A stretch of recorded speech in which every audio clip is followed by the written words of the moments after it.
What are some overlooked facts about the life of Ashok? Is his conversion to Buddhism overrated? Okay, that's an interesting question. So, Ashok the Great, we are taught that Ashok was this great king. He is given this title of the Great, the third Mauryan uh, emperor, the great conqueror of Kalinga, etc., the great pacifist who destroyed Kalinga and killed so many people and then was overcome with remorse because his Hinduism made him kill so many people. And that's why he converted to Buddhism and became a saint.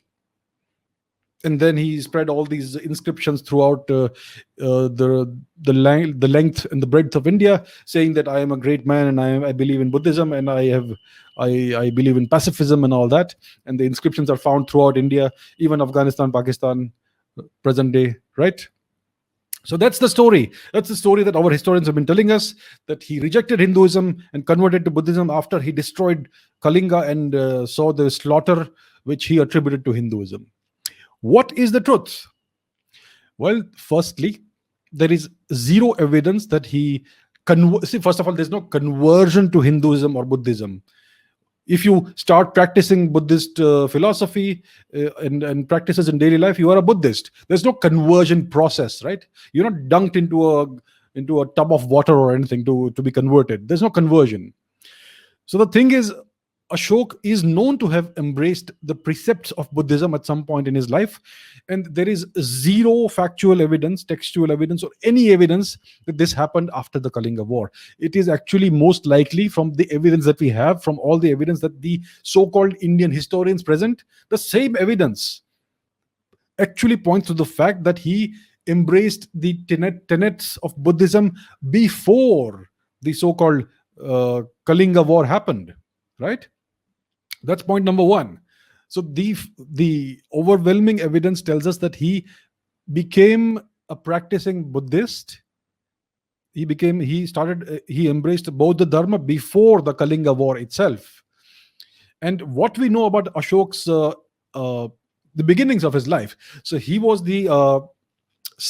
one of the sons of Bindusar.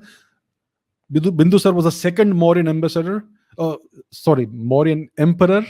Bindusar was the son of Chandragupta Maurya, the first Mauryan emperor.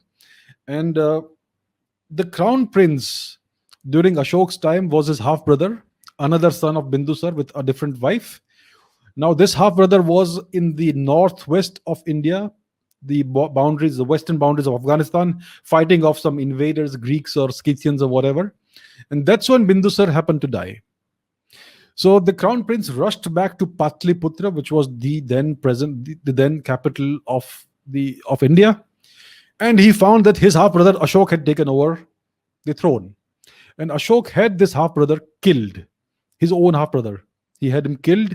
He killed many of his other siblings to consolidate his grip on the throne. It's almost like an Ottoman slaughter, in which when an Ottoman sultan would be enthroned, he would immediately on the same day kill all of his brothers and half brothers to ensure that there is no threat to his crown. So that's the kind of slaughter Ashok perpetrated. It is recorded that he had about 99 of his siblings killed, brothers, half brothers, etc. I think he spared only one of his brothers, right?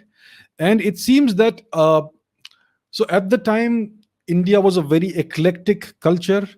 There were so many different paths of dharma, different schools of thought. You had the Ajivikas, you had the Jains, you had the Bauddha Dharma, you had the mainstream forms of dharma, which we now call Hinduism.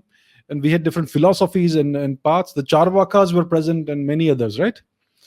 So it seems that when Ashok was consolidating his grip on the throne, the Jainas and the Ajivikas, who may have had ties with other family members of his who he killed, they kind of resisted what he was doing. And therefore, he embarked upon a vicious persecution of the Jaina and the Ajivika people, the people who followed those philosophical paths of Dharma, of Hinduism, right?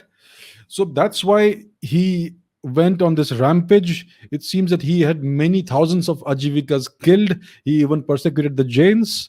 And this is not religious persecution. This is because these people had opposed him coming to the throne in the manner that he did. So this is a form of persecution. Nowadays, the Marxist historians call this religious persecution, because at the time Ashok was a Hindu, but at the time he had already embraced the tenets of Buddhism, by the way. So he did all of this while being a Buddhist. All right, and he went to war with Kalinga. He invaded Kalinga and wiped basically the entire Kalinga army out as a Buddhist.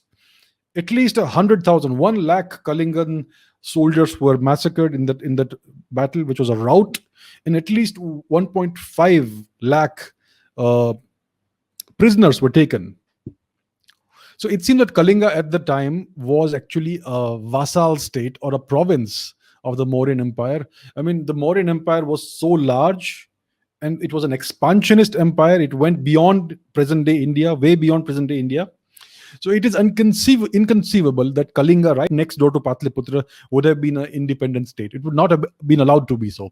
So Kalinga at the time was most likely a vassal state or a province of the Mauryan Empire. And maybe when Ashok came to power, and in the way he did, maybe they tried to rebel against him or they opposed him, and maybe that's why he went to war with Kalinga. We don't know who was the king of Kalinga at the time. I still haven't been able to find the name of the king, but I'll try and do that. So basically, the truth is that he was a vicious and very cruel person. He was known as Chanda Ashok, means a really evil Ashok, right? So he is exactly the opposite of how he is portrayed. He's portrayed as a pacifist and a saintly person. He was a vicious mass murderer. That's what he was. And he put up all these pillars and inscriptions talking about pacifism, but he did not put any pillar advocating pacifism in the region of Kalinga or Patliputra. The pacifistic pillars and all inscriptions were put in the far west of India, in present day Afghanistan, etc. So that's the kind of person he was. It was just a political statement. Politicians say all kinds of things to appear nice, and that's precisely what Ashok was doing.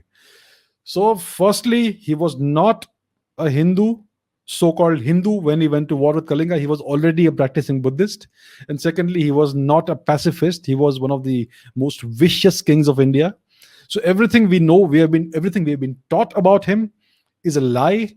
So this is the NCERT textbooks at work. It is only after the Indian independence, when when a certain political ideology was adopted in India, and a certain there was this desire to downplay Hinduism and and show that other faiths are better, etc. So that's when all these stories were concocted and placed in our textbooks, and that's what we have been learning so far. Even I, for most of my life, believed that Ashok was the great guy. He came to power and he went to war, and then he had this change of heart and became a Buddhist. Buddham Saranam Gacchami, Dhammam Saranam Gacchami, and that's the story. The truth is very different. He was a practicing Buddhist while he did all this. So, twist in the tail, my friends.